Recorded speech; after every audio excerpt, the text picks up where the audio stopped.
A year ago, we were hit with a virus that was met with silence and spread unchecked. Denials for days, weeks, then months. That led to more deaths, more infections, more stress, and more loneliness. Tonight, I'm announcing that I will direct all states, tribes, and territories to make all adults, people 18 and over, eligible to be vaccinated no later than May 1. And to do this, we're going to go from 1 million shots a day that I promised in December, before I was sworn in, to beating our current pace of 2 million shots a day, outpacing the rest of the world.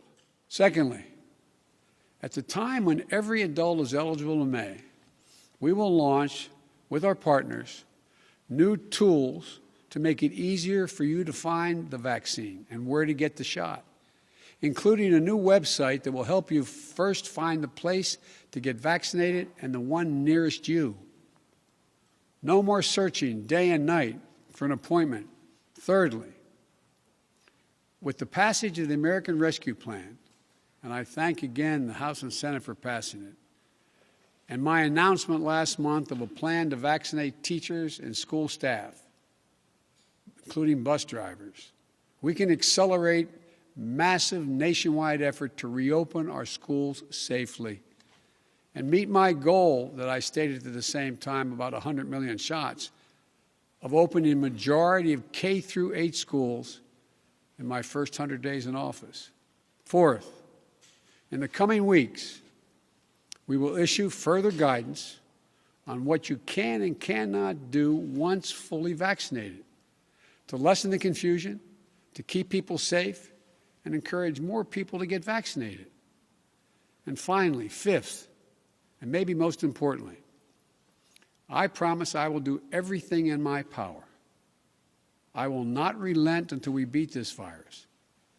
But I need you, the American people. I need you. If we do our part, if we do this together, by July the 4th, there's a good chance you, your families and friends will be able to get together in your backyard or in your neighborhood and have a cookout or a barbecue and celebrate Independence Day. A mask, the easiest thing to do to save lives. Sometimes it divides us. States pitted against one another instead of working with each other. Vicious hate crimes against Asian Americans who've been attacked, harassed, blamed, and scapegoated. At this very moment, so many of them are fellow Americans. They're on the front lines of this pandemic trying to save lives. And still,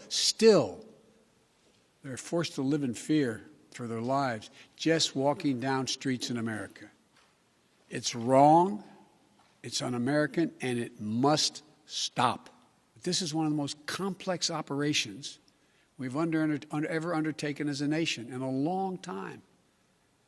That's why I'm using every power I have as President of the United States to put us on a war footing to get the job done.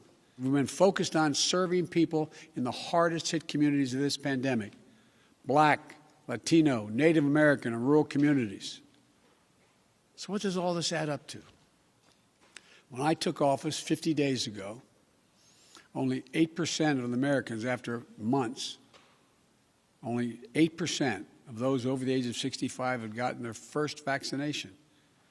Today, that number is 65%. Just 14% of Americans over the age of 75 50 days ago had gotten their first shot.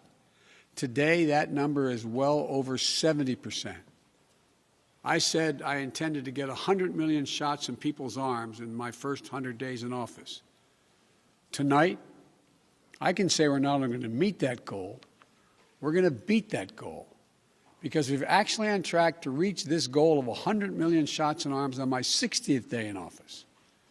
No other country in the world has done this.